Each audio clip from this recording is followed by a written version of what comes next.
Bonjour, je suis content de vous retrouver. J'espère que vous allez bien. Aujourd'hui, on parle de l'épaule, des douleurs à l'épaule, comment les soulager, comment récupérer aussi ses capacités fonctionnelles. Vous le savez, les conseils, les exercices que je vous donne, que je vous montre aujourd'hui ne remplacent pas les conseils d'un professionnel de la santé. Je vous encourage d'ailleurs à en consulter un.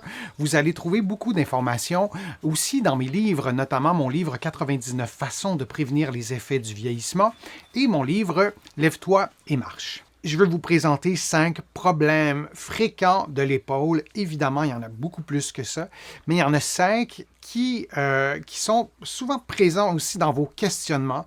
Donc, je me suis inspiré de vos questions pour vous présenter vraiment en rafale ces 5 problèmes. Je vais vous donner quelques questions et pour chacun de ces problèmes-là, vous allez trouver des programmes d'exercice sur ma chaîne, vous allez trouver des conseils spécifiques, mais on va les voir en rafale et on va peut-être pouvoir un peu aussi les comparer.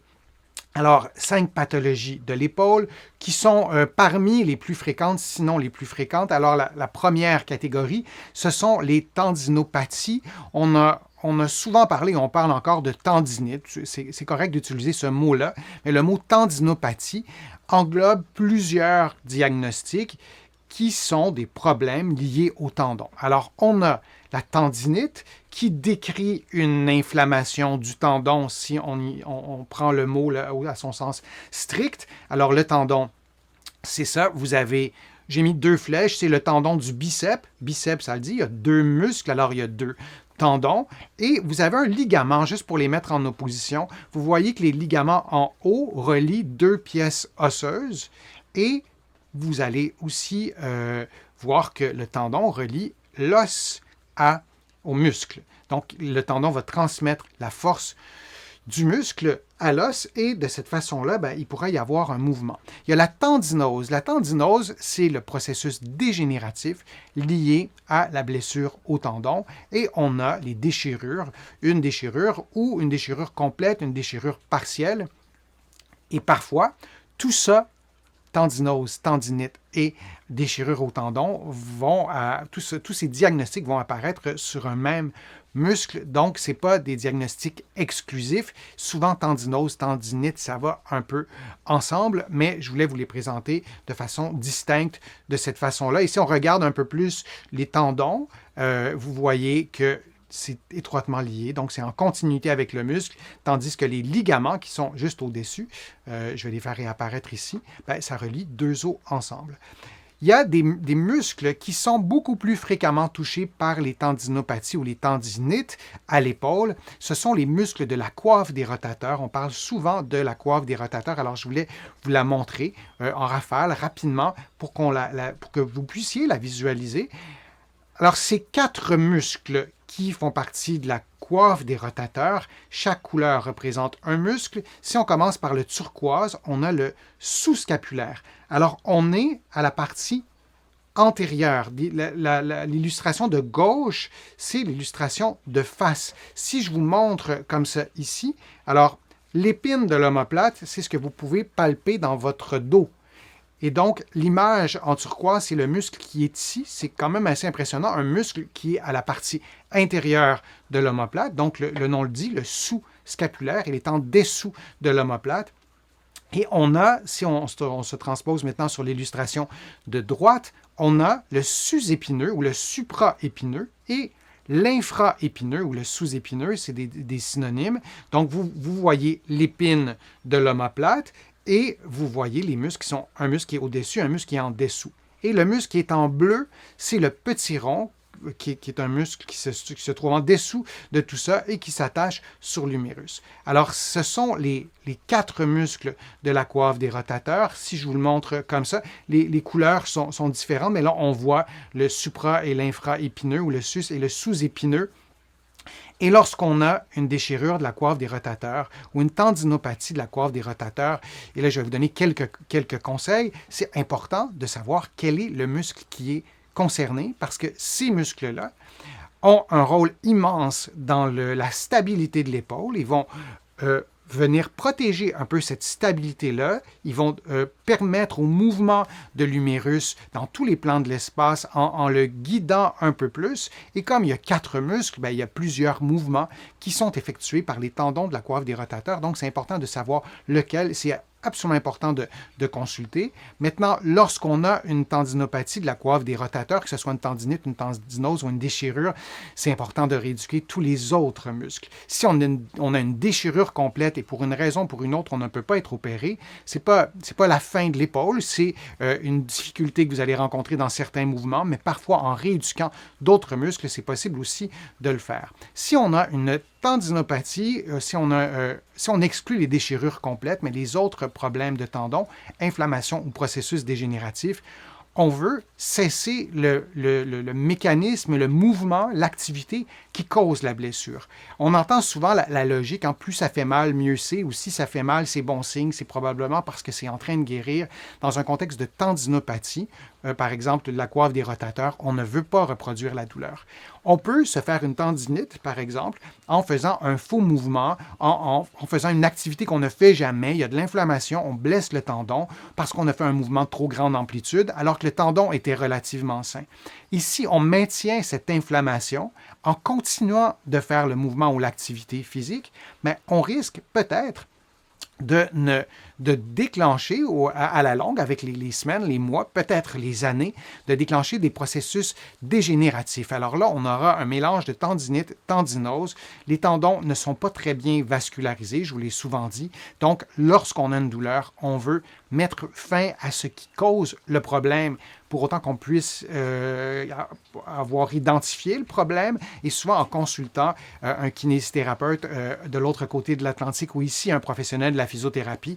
Parfois, on arrive assez simplement, assez rapidement à identifier le bon muscle et à savoir ce qu'il faut faire pour protéger tout ça, laisser guérir le tendon et ensuite de pouvoir procéder au processus à la rééducation, ce qui est essentiel dans un contexte de tendinopathie. Je vous présente d'autres problèmes liés à l'épaule. La capsulite adhésive rétractile ou épaule gelée ou capsulite. En anglais, on va parler de frozen shoulder. La capsule, c'est la structure qui va envelopper l'épaule qui va lui donner de la stabilité et à l'intérieur de la capsule, bien, on a une membrane synoviale qui produit du liquide qui va lubrifier les structures articulaires, qui va permettre le mouvement. Alors, c'est complètement différent d'une tendinopathie, d'une tendinite à l'épaule. C'est une structure non contractile qui est touchée. Vous le voyez, c'est la capsule articulaire. Ça peut ressembler, disons, à un gros ligament et ça stabilise l'épaule. Et lorsque la capsule elle est inflammée, bien, on a une capsulite, on a une atteinte ou des atteintes de la capsule. Et comme la capsule bien, elle touche à toutes les structures articulaires, bien, ça va limiter beaucoup nos mouvements. Par exemple, les mouvements d'abduction, ça sera probablement difficile ou impossible à faire, ou certainement pas dans cette amplitude-là. Et lorsqu'on fera des mouvements de flexion antérieure, comme vous le voyez, ça sera probablement difficile de faire ces mouvements dans toute l'amplitude articulaire. Alors, la capsulite, ça concerne une structure qui est non contractile, alors que la tendinopathie, c'est l'inverse, c'est un tendon qui est directement lié au muscle. Quand le muscle se contracte, ça déclenche la douleur. Et lorsqu'on a une capsulite, évidemment, on se dit que c'est une inflammation de la capsule, mais c'est beaucoup plus complexe que ça. Je vais vous en reparler et je vous ai déjà présenté des vidéos sur la capsulite. Vous pouvez aller les revoir, mais les muscles sont touchés. Souvent, on va avoir de la raideur. Parfois, il y a des mécanismes au niveau du cerveau qui vont amplifier la douleur. C'est un phénomène qui est vraiment complexe. Ce n'est pas que la capsule qui est touchée. Et il y a les muscles, comme vous le voyez, les muscles qui sont profonds, les muscles qui sont plus superficiels de l'épaule qui peuvent être touchés. Et quand on a une capsulite, oups, j'ai été un petit peu trop vite, laissez-moi revenir à ce tableau-là. Lorsqu'on a une capsulite, on veut éviter les mouvements qui reproduisent la douleur et qui dégradent votre condition. Si on fait des mouvements, des exercices et on a une capsulite, ça va être sensible lorsqu'on va faire les mouvements. C'est inévitable. Je vous parle de mouvement, je vous parle d'exercices thérapeutiques, mais on ne veut pas que les exercices augmentent la douleur pendant des heures et des heures après. Ça, c'est vraiment pas recommandé. Si on a une capsulite, on va choisir les mouvements dans notre rééducation qui seront les plus faciles à faire en premier. Et en général, le mouvement le plus facile à faire, c'est celui-là. Vous pouvez le faire coucher sur le dos vous allez jusqu'à la raideur articulaire et vous revenez. Et lorsqu'on a une capsulite, parfois, pour nous aider à faire nos mouvements, on peut mettre une chaleur humide sur l'épaule lorsque c'est trop difficile de faire les mouvements. Ça nous permet de bouger un peu plus facilement. Évidemment, quand la chaleur s'en va, ben le tissu, le muscle, par exemple, la capsule revient à la normale avec son facteur d'élasticité normal, mais de placer une chaleur humide pendant 15 minutes, ça peut vous aider. Alors, on voit que la tendinopathie et la capsulite, c'est complètement différent. On va parler de bursite et c'est une structure articulaire qui est difficile à isoler cliniquement lorsqu'on évalue nos patients. C'est difficile de savoir si c'est une bursite, par exemple, ou une tendinopathie, parce que souvent les tendons sont très, très, très près de la bourse. Et parfois, il y a des patients qui ont un diagnostic peut-être de bursite, et au fond, ben, peut-être que c'est une tendinopathie le problème. Peut-être que c'est pas vraiment pas simple de démêler tout ça cliniquement lorsqu'on évalue les patients. Alors, je vous montre les bourses d'un peu plus près. Il y en a plusieurs, vous les voyez. C'est une structure non contractile, ce qu'il faut éliminer lorsqu'on a une bursite.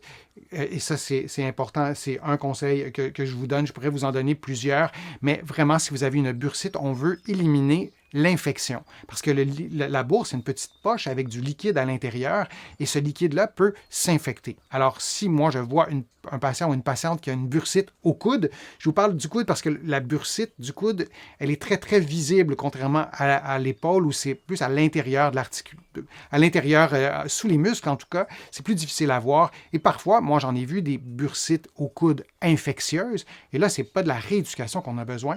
On a besoin d'aller voir son médecin et d'avoir un traitement approprié, peut-être des antibiotiques, pour pouvoir régler le problème de bursite. Et sinon, ben là, c'est le même conseil. Lorsque on reproduit la douleur, on ne fait pas des exercices, on ne fait pas des mouvements, on consulte pour savoir le bon chemin pour pouvoir se libérer de cette inflammation-là qui est liée à la bourse et qui parfois est étroitement liée aussi aux muscles, aux tendons. Ils sont très près, je vous le disais. Un autre élément des problèmes à l'épaule qu'on voit souvent, et souvent c'est cette instabilité que vous voyez le mot, elle s'installe aussi parfois en raison d'autres problèmes de l'épaule. Alors, l'instabilité de l'épaule, je vais vous montrer une illustration. Je vais vous montrer comme ça en plus gros. Là, c'est vraiment un peu exagéré comme illustration, mais on voit mieux ainsi. L'épaule, l'humérus, va vraiment glisser vers le bas. On peut le voir chez des personnes qui ont fait un AVC et qui ont, par exemple, paralysé complètement du bras. Les muscles ne répondent plus.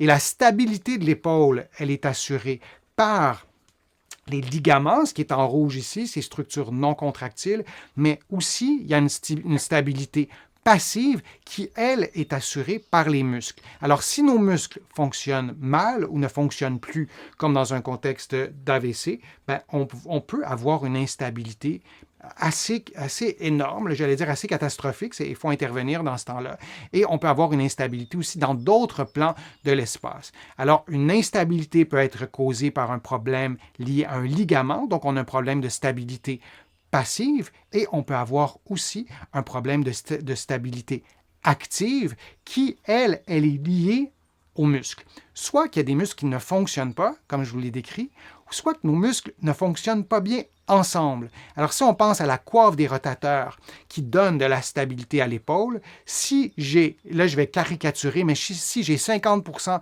des muscles qui fonctionnent bien et un autre 50% des muscles qui ont décidé de se contracter 10 secondes en retard, je caricature, j'aurai pas une bonne stabilité active dans tous les mouvements. Et cette instabilité peut causer de la douleur à l'épaule. Alors, pour corriger un manque de stabilité active, on a besoin d'un programme de rééducation pour pouvoir aller rechercher cette stabilité-là. Si on a un problème de stabilité passive, on a 3 ligaments de déchirés dans l'épaule et nos muscles sont paralysés, il n'y a pas beaucoup de choses on est assez limité dans ce qu'on peut faire en rééducation pour pouvoir redonner la stabilité à cette épaule-là. Le scénario que je viens de vous décrire, c'est assez catastrophique. Ça arrive vraiment pas très souvent. Alors, la plupart du temps, il y a des choses qu'on peut faire dans des exercices simples que je peux vous montrer. Alors, je vais vous montrer des illustrations, mais c'est des exercices statiques. Alors, vous allez bien comprendre.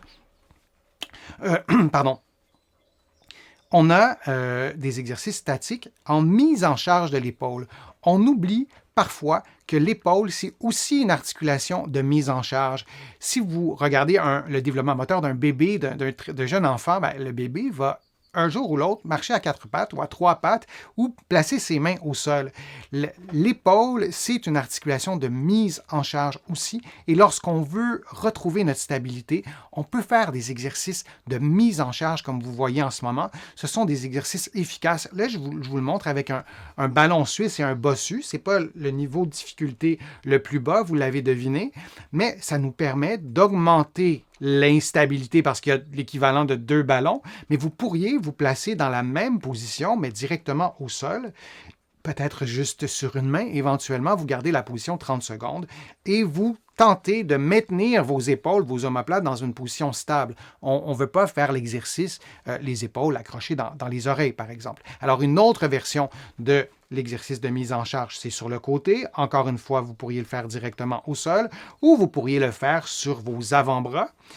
Et là aussi, on a une mise en charge sur les épaules. Et c'est une bonne stratégie pour augmenter la stabilité des épaules.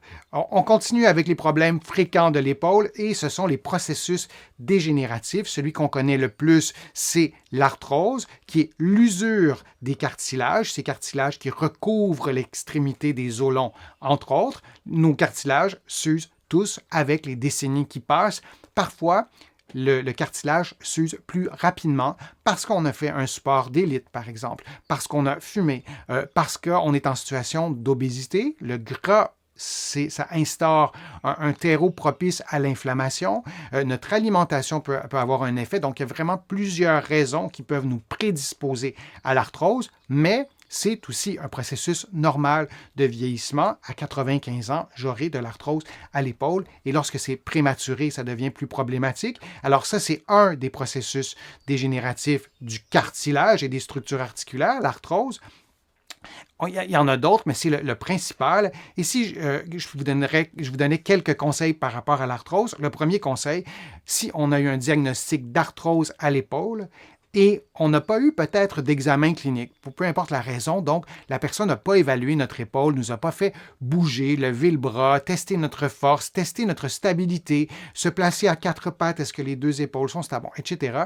Et on a une radiographie qui résume pas mal l'étape de l'évaluation. Mais je pense que c'est essentiel d'avoir un examen clinique pour s'assurer que le problème, c'est vraiment l'arthrose, parce que dans certains contextes, on a tous de l'arthrose. Et si j'ai une douleur, moi, et j'ai juste un peu d'arthrose, mais le problème, c'est une tendinopathie ou une capsulite ou une bursite ou un autre problème ou un problème d'instabilité, ben oui, j'ai de l'arthrose, mais c'est peut-être pas ça qui cause le problème. Ça, c'est important. Si on veut prévenir l'arthrose, il faut utiliser l'épaule. Si vous n'avez pas de problème d'épaule et vous vous dites, ben oui, l'arthrose, si on en a tous, comment je fais, moi, pour minimiser tout ça? Ben, c'est de faire des mouvements dans toute l'amplitude articulaire. Si vous êtes plutôt inactif ou inactive ou vous n'appréciez pas certaines activités physiques, et c'est tout à fait votre droit de ne pas en pratiquer, mais peut-être faire un programme d'exercice pour les épaules avec des mouvements très simples, des mouvements d'abduction, comme vous le voyez. Vous allez en trouver plusieurs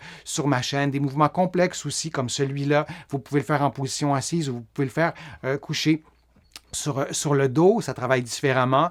Donc, de faire un programme d'exercice ou sinon, d'avoir des activités physiques qui font en sorte qu'on va utiliser nos bras plus que seulement dans nos activités habituelles qui sont souvent des activités où on lève à peu près pas les bras. Donc, l'épaule peut se déconditionner. C'est pas ça qui favorise la santé de l'épaule et la prévention de l'arthrose, si on peut prévenir l'arthrose, plutôt que d'avoir une diversité, en fait, de mouvements. Alors, quel est le problème? Je vous en ai présenté quelques-uns sur vous-même. Si vous avez un problème d'épaule qui n'a pas été évalué, c'est difficile de s'y retrouver. C'est même impossible de s'y retrouver, selon moi. On a besoin, comme je vous le disais, d'un examen clinique. C'est essentiel de ne pas avoir uniquement, par exemple, une radiographie. Vous consultez un professionnel de la réadaptation. De l'autre côté de l'Atlantique, un kinésithérapeute. Ici, des professionnels de la physiothérapie. Et c'est important d'identifier la cause du problème. lorsqu'on a une douleur à l'épaule et on est plus âgé, on a plus de 40 ans, souvent, dans les questions que vous me posez, souvent vous allez me parler de votre âge en premier. Vous allez me donner l'âge comme une information que vous jugez pertinente. Et c'est correct de me l'écrire. Dans bien des cas, ce n'est pas l'âge qui est important, c'est la condition de santé, la mobilité de votre épaule, la force et quel est le problème. C'est un problème, par exemple, d'une structure contractile ou non contractile et le traitement sera différent. Et évaluer l'utilité du repos. Le repos étant ne pas faire l'activité, le repos étant peut-être de presque pas bouger pour une journée ou deux, et le repos est parfois transformé en de l'évitement. On évite certains mouvements, on évite certaines activités, et là, ça devient souvent une erreur. On veut peut-être utiliser un peu le repos pour donner le temps au corps de guérir, mais on ne veut pas aller dans l'évitement. Alors ça, c'est une nuance qui est importante à retenir lorsqu'on veut régler un problème d'épaule.